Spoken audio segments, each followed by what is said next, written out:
Hello बच्चों, नमस्ते। कैसे हैं आप सब लोग? उम्मीद है शानदार, जिंदाबाद, जबरदस्त होंगे। कैसी चल रही है आपकी तैयारी? मुझे लगता है इस मॉक टेस्ट को, एनालिसिस को बहुत सारे वो लोग भी देखते होंगे जो ऑलरेडी जॉब कर रहे हैं। तो भाई अगर ऐसे लोग हैं तो इस वीडियो के लास्ट में फिर कमेंट भी करना। आप जब वीडियो ख़त्म हो जाए, ऑफलाइन कमेंट्स को ही हम लोग पढ़ पाते हैं, लाइव में तो इतना तेज होता है कि हम देख ही नहीं पाते कि आप कहाँ जॉब कर रहे हैं और क्या आप जॉब से ही मॉक टेस्ट देते हैं और एनालिसिस कराते हैं उसका, या देख पाते हैं उसका। बच्चों मैं इसलिए बता रहा हूँ क्योंकि आप तो जॉब होते हुए तब अपना मॉक टेस्ट और इस सब के लिए समय निकाल पा रहे हो, और कुछ लोग ऐसे हैं जो सिर्फ घर पे हैं और घर से तैयारी कर रहे हैं तब भी इसके लिए समय नहीं निकल पाता। और वही एक अंतर होता है एक सेलेक्टेड और नॉन सेलेक्टेड कैंडिडेट में। और मैं उन सब बच्चों का आह्वान करता हूं कि जो वास्तव में मॉक अब यूपीएसआई में सेलेक्ट होने के दावेदार समझते हैं अपने आप को, उनको अब हर संडे और संडे में ही आके मॉक टेस्ट देना चाहिए। संडे में ही क्यों? क्योंकि एक रूटीन बनेगा, एक भूख बढ़ेगी आपकी। अगर आप संडे के मॉक टेस्ट को मंडे ट्यूसडे में देते हैं तो मुझे लगता है आप में कोई एक्साइटमेंट नहीं है। और टेस्ट पेपर के लिए हमेशा एक्साइटमेंट होना चाहिए। ये आप अपना पहला नियम बना लीजिए।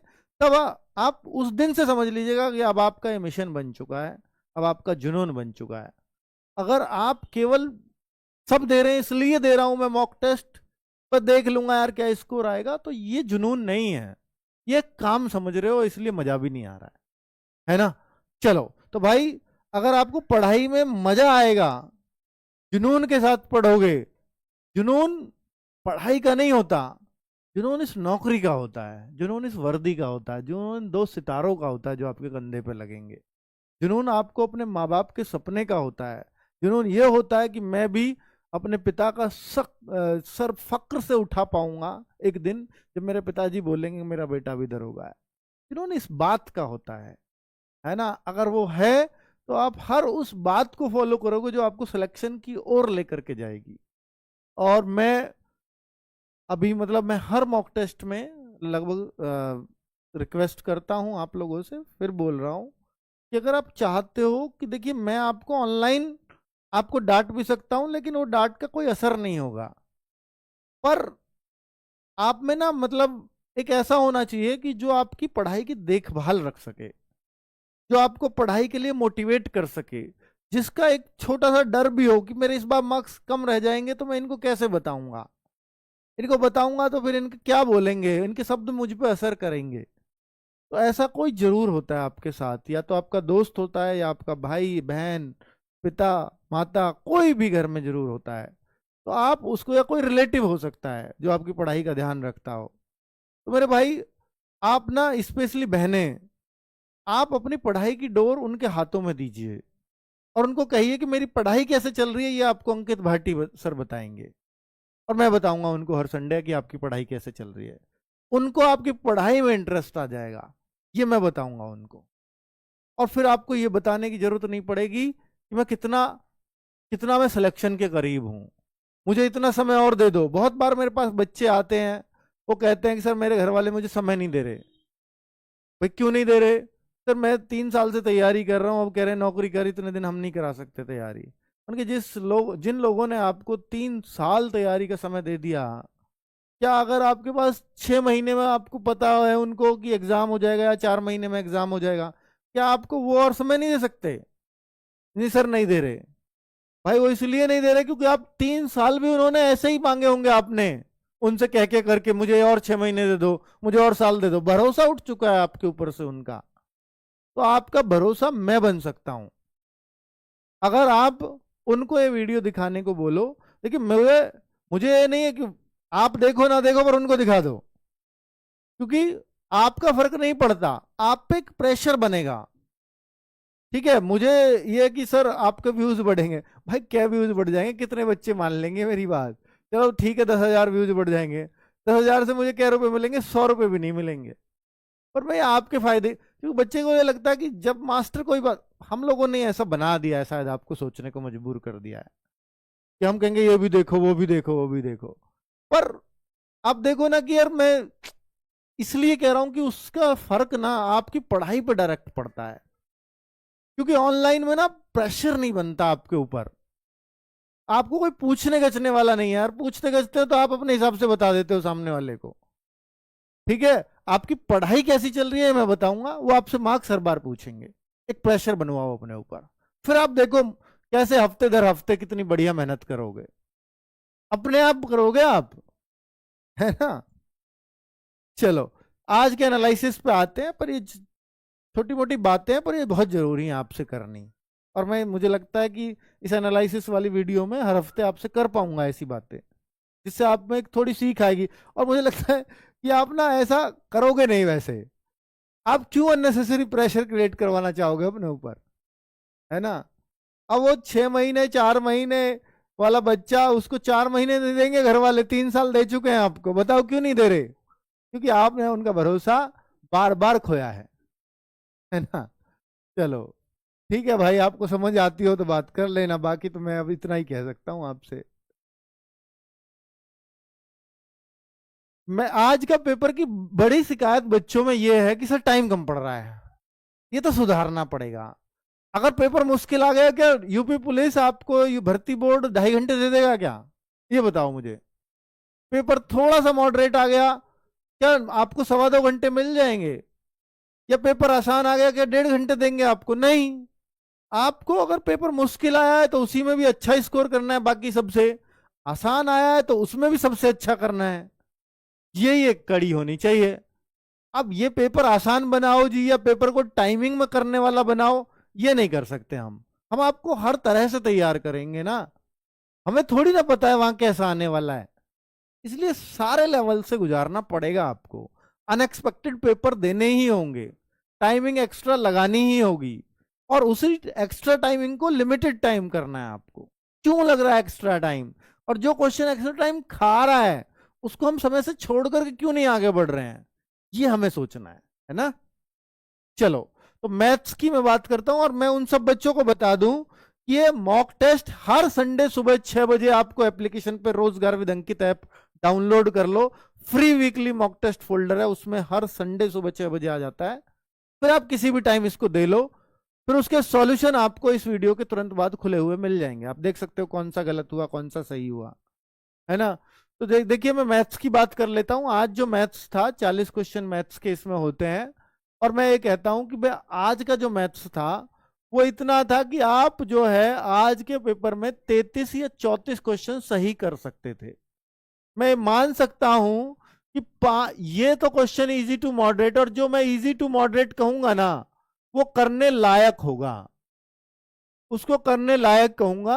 और मैं मॉडरेट हार्ड नहीं कहूंगा, मैं मॉडरेट क्वेश्चन में कह सकता हूं कि 6-7 क्वेश्चन रहे होंगे पेपर में, है। और इन्होंने टाइम खराब कराया है आपका, आपको ये लगेंगे मैं कर सकता हूं, और यही नहीं होते हैं। कभी भी मैं हमेशा कहता हूं, कभी भी आपका आपका समय वो प्रश्न खाता है जो आपसे नहीं होता, या जो आपको नंबर नहीं देके जाएगा। वो आपका प्रश्न वो प्रश्न आपका समय कभी खा ही नहीं सकता जो आपसे हो जाता है।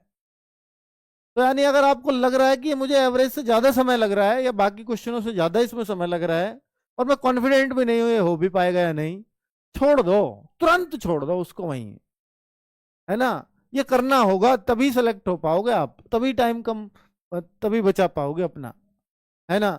अभी मैं देखूं कि भाई रीजनिंग में, तो रीजनिंग में मैं इतना ही स्कोर मानता हूं, थोड़ा सा इससे एक आध ज्यादा होना चाहिए क्वेश्चन, 34-35 आज के पेपर में मैं मानता हूं कि रीजनिंग हो सकती थी अगर आप चाहते तो।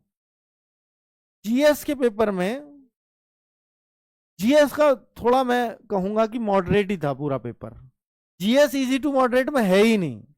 फिर भी 40 में से क्वेश्चन ऐसे थे कि 25 क्वेश्चन आप इजी टू मॉडरेट में कह सकते हो उनको। इजी टू मॉडरेट जीएस इसलिए नहीं होती, जिसके लिए हो जाए उसके लिए इजी है, जिसके लिए ना पढ़ा हुआ मिले वो मॉडरेट, है ना। और 15 क्वेश्चन मैं इस कैटेगरी में रख लेता हूं इसके, और इसमें मैं 5-6 क्वेश्चन रख लेता हूं कि जो मॉडरेट है, जो समय लेंगे आपका। ये 15 क्वेश्चन जीएस पे जो हमें समय लगना चाहिए ना, आइडियली हमें पता है यार जीएस 25-30% से ज्यादा नहीं होंगे, 25 के आसपास हम कर लेते हैं, तो उस हिसाब से जीएस को जो समय मिलना चाहिए ना, जो आपकी स्पीड होनी चाहिए, वो 10 से 15 मिनट के अंदर जीएस होनी चाहिए। सबकी टाइमिंग इसके अंदर आनी चाहिए जीएस में। अगर इससे ज्यादा आ रही है तो बहुत ज्यादा है वो, इसके नजदीक रखो अगर आपको टाइमिंग की समस्या आती है तो। ठीक है। हिंदी, मैथ्स, मैं ये कहता हूं रीजनिंग, आपके रीजनिंग में 40 क्वेश्चंस होते हैं, रीजनिंग में मैं कहता हूं 45 मिनट लगा सकते हो आप अपने, इससे ज्यादा समय मत दो रीजनिंग को। और मैथ्स में ना 50 मिनट के आसपास समय काफी होता है मैथ्स के लिए। इतना टाइमिंग अगर मैनेज आपका होता हो, आप देखिए आपका सब्जेक्ट वाइज टाइमिंग भी आता है कि कितना टाइम आप लगा रहे हैं, है ना। अब मैं हिंदी की बात करता हूं, तो हिंदी आज के पेपर में 32 क्वेश्चन जो एक एवरेज बच्चा वो कर पा रहा है, इजी टू मॉडरेट। और मैं कहूंगा कि 8 क्वेश्चन जैसे साहित्य वगैरह बच्चों को परेशान कर रहा है थोड़ा, और भी कुछ क्वेश्चन हो सकते हैं शब्दावली के जो परेशान करने वाले हैं, इसलिए 8 क्वेश्चन उधर रख दिया।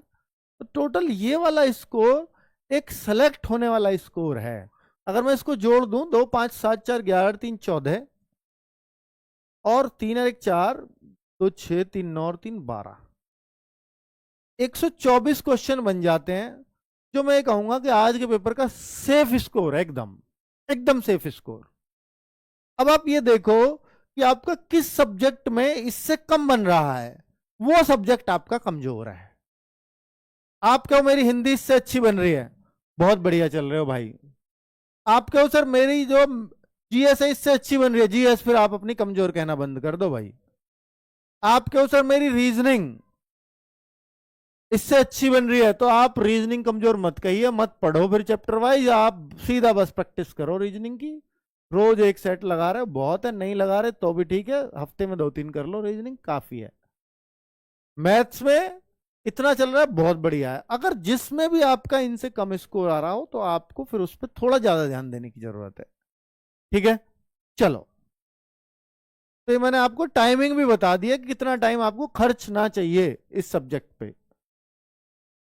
मिनी मॉक अभी नहीं दूंगा, मिनी मॉक दूंगा 1 महीने पहले एग्जाम से, और एग्जाम आपका 20 जनवरी के आसपास सुनने में आ रहा है, बाकी अभी क्लियर नहीं है कुछ भी, है ना।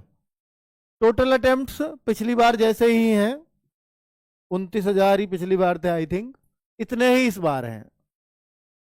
100 बच्चों ने 345 स्कोर कर दिया है भाई साहब, पता नहीं क्या ही पढ़ते हैं ये। 500 बच्चे तो 327 को कूद गए हैं, और 1000 बच्चे 320 से ज्यादा लेकर के आ रहे हैं। 2000 बच्चे 310 से ज्यादा स्कोर कर रहे हैं। और मैं आपसे कहता हूं अगर 30,000 बच्चे हो, यूपीएसआई का टेस्ट हो, तो 2000 बच्चों में आप अपनी रैंक ले आओ। 30,000 बच्चे, मैं इसको 30 ही मान लेता हूं एक पल के लिए, और 2000 में अगर आपकी रैंक आ रही है, तो ये सेलेक्ट करवा देगी आपको अभी के टाइम में। अब आप कहो सर मेरी 60,000 में, तो फिर 4000 के अंदर रैंक आ रही होगी तो ठीक है। इतना ही टेस्ट देते हैं बच्चे, पढ़ने वाले होते ही लाख लाख पढ़ने वाले मिलेंगे नहीं यूपीएसआई में, कभी सोच रहे हो आप। और 5,000 स्टूडेंट 290, भाई मैं तो इनको पढ़ेला मानता हूं भाई। 5,000 तो पढ़ने वाले हमारे पास है ही, 290 से ज्यादा स्कोर ऐसे ही थोड़ी आ जाएगा इस पेपर में, पढ़ने वालों का आएगा। अब कुछ बच्चे 280, 270, 260, 250 के आसपास होंगे, तो मेरे भाई आप अपने टारगेट सेट करिए कि मुझे अगले टेस्ट में कम से कम 2 क्वेश्चन और ज्यादा सही करने हैं, उससे अगले टेस्ट में 2 और ज्यादा सही करने हैं, जो 250 वाले बच्चे हैं। और बाकी जो ऑलरेडी 270 पे चल रहे हैं, तो घबराइए मत, एक क्वेश्चन का टारगेट ले लीजिए कम से कम। और ये टारगेट कैसे पूरा होगा, आप अपने उस सब्जेक्ट को, उसको ढूंढिए सब्जेक्ट को कि जिस पे आपको सबसे ज्यादा भरोसा हो, फिर उसमें देखिए कि गलतियां कहाँ कहाँ हो रही हैं। उन गलतियों में भी 2 टाइप छांटिए, एक जो बिल्कुल मैं कर ही नहीं सकता, उनको साइड कर दीजिए, एक वो जो मैं कर सकता हूं लेकिन ये हर टेस्ट में गलत हो रहा है, उन चैप्टर्स को पकड़ लीजिए और उनको अपने फेवरेट बना दीजिए। इतना पढ़िए, फिर उनका गलत होना बंद हो जाएगा, स्कोर बढ़ना हमेशा शुरू। तो ये एक तरीका होता है जो आप अपने लिए आजमा सकते हो, है ना। चलो, बाकी बच्चे, ये टॉपर्स बच्चों का सब्जेक्ट वाइज स्कोर है, वैसे जो मैंने आपको बताया इससे बेहतर कुछ नहीं हो सकता। मुझे आपको टॉपर नहीं बनाना है, मुझे आपको पहले सेलेक्ट कराना है। मैं आपको टॉपर बाद में, पहले सिलेक्शन ढूंढता हूं आपका। आप टॉप करने की सोचिए, सेलेक्ट हो जाओगे। पर मुझे उद्देश्य मेरा कि मैं आपको सेलेक्ट करा सकूं, इसलिए सिलेक्शन वाला स्कोर बताया है। फिर भी अगर आप चाहते हो कि मुझे टॉपर का भी स्कोर देखना है सब्जेक्ट वाइज, तो पहले 500 बच्चों का सब्जेक्ट वाइज स्कोर देख लो आप, एवरेज है। तो इतना ही कर रहे हैं, कोई ऐसी कोई तीसरी आंख नहीं खोल लेते वो पेपर में। वहां 25-26 बजाए 27-28 कर रहे हैं जीएस में। हमने मैथ्स में 33-34 करके चल रहे हैं, 36-37 करने लग गए हैं। हिंदी हम 32 मान रहे हैं, 35 तक कर जाते हैं। और रीजनिंग, अब देखो एक नॉर्मल बच्चे का भी ये सब्जेक्ट वाइज, किसी का हिंदी में इतना हो रहा होगा पर बाकियों में कम है, इसलिए वो 250 पे रुक गया। किसी का मैथ में इतना हो रहा होगा पर बाग जीएस ने लपेट दिया उसको, जीएस ने या रीजनिंग ने लपेट दिया या हिंदी ने लपेट दिया, इसलिए वो 250 पे है। तो ऐसे नहीं है, 250 वालों का भी कोई ना कोई सब्जेक्ट इतने मार्क्स से मैच कर रहा होगा पक्का। तो भाई आप देखो ना, वो सब्जेक्ट तो आपको टॉपर जैसा है, अब उसकी बस प्रैक्टिस करो, बाकी सब्जेक्ट को स्ट्रांग करना शुरू कर दो, आप सिलेक्ट हो जाओगे। 195 वाले का क्या, आपने तैयारी अभी शुरू की होगी, बस इतना फर्क है। आप 195 यार, अगर आप कह रहे हो मैं 3 साल की तैयारी में वहां तक पहुंचाऊं, फिर तो आप सिलेक्शन होना भूल जाइए, सिलेक्ट होना। आपने अभी तैयारी शुरू करी है, बहुत ज्यादा दिन नहीं हुए, 195 आ रहे हैं, ठीक है, फिर आप सिलेक्ट हो सकते हो। बिल्कुल सीधी सीधी बात कह रहा हूं। 280 वाले तो बढ़िया है यार, 250 वाले भी अच्छे हैं। 250 से नीचे वालों को थोड़ी चिंता होनी चाहिए कि मुझे कैसे 250 करना है पहले, फिर 300 पे हम लाएंगे आपको धीरे धीरे, फिर 330 तक पहुंचाएंगे और आप सिलेक्ट हो जाएंगे। ठीक है, चलो। तो 2000 5000 वाले स्टूडेंट्स के भी आप स्कोर देखना चाहते हो कि देखो, जो अभी 200 के आसपास घूम रहे हैं, 240 है, 230 है, वो इनको देखो पहले कि अगर आपको 5000 के अंदर आना है, 5000 का मतलब है कि आपको 290 मार्क्स पाने हैं, तो आपको ये स्कोर करना पड़ेगा। बस ये तो बहुत ज्यादा नहीं है, 32-33 रीजनिंग यूं ही हो जाएगी, हिंदी 28 यूं ही हो जाएगी, मैथ 32, मैथ 32 मुश्किल है बस, है ना। तो इस पर थोड़ा देखो भाई क्या कर सकते हो, फिर तभी 290 बनेगा। ठीक है, तो आप अपनी तुलना यहां से करिए, अभी यहां मत पहुंचिए जिनके बहुत कम स्कोर चल रहे हैं। अब मैं आज आपको टॉपर, इनको वो बिल्कुल ना देखें, जिनके 200 मार्क्स आए हैं वो इनको ना देखें। कभी क्या हो कि हम तो इनके 50% भी नहीं ला पा रहे, है ना, इनको देख के डर जाओगे फिर। और बाकी मोटिवेट, ये मोटिवेट करने वाले स्कोर नहीं है, ये डिमोटिवेट करने वाले स्कोर है, सही बताऊं तो, है ना भाई। भाई इतने मत लाया करो यार। तबीस खान, मोहम्मद तबीस खान, आशीष सिंह, रजत मलिक, भाई इतने मत लाओ यार, डर जाएंगे। ठीक है, 370, 367.5 रजत मलिक, 365 विनोद, वो वाला विनोद नहीं है, होशियार वाला विनोद है। 360 दीपक गुप्ता, 360 रोहन यादव, 360, ये 360 की लाइन है देखो। अभिषेक चौधरी 357, हर्ष भदौरिया सॉरी 357.5। ये आप लड़कियों में देखो टॉपर, लड़कियां भी 355 कर रही हैं। साक्षी 345, ये अंजलि 345, कोमल परिहार 350, वर्षा चौधरी 352, निधि सिंह 342, तो 80 लड़कियों का सबका नाम ले देता हूं। शशि चौहान 340, वर्षा 340, काजल सैनी 340, स्वाति 337.5। गजब, ये टॉप 10 लड़कियां। अगर किसी के 337 आ जाते लड़कियों में तो टॉप 10 में नाम होता आज। अब देख लो आगे क्या करना है, अब कट ऑफ पे आ जाते हैं। बाकी तो सारी बातें हमने कर ही ली हैं ऑलमोस्ट। बच्चे एक मतलब ना रूटीन बना लो कि आपको ना हर संडे टेस्ट देना है। स्पेशली इनको तो बोल रहा हूँ, ये 29,000 बच्चे तो सब ठीक ठाक ही हैं तभी टेस्ट दे पा रहे हैं, और ना आरडब्ल्यू टेस्ट देने की हिम्मत इतनी आसानी से थोड़ी हो पाती है भाई। पर टेस्ट का लेवल वगैरह हम सब बहुत अच्छे से मेंटेन करके चल रहे हैं, और मुझे लगता है कि जो बच्चे सेलेक्ट होंगे ना, वो पिछली बार की तरह इस बार भी आरडब्ल्यू के मॉक का जरूर जिक्र करेंगे अपने सिलेक्शन में, ये बड़ी हेल्प करता है सेलेक्ट होने में।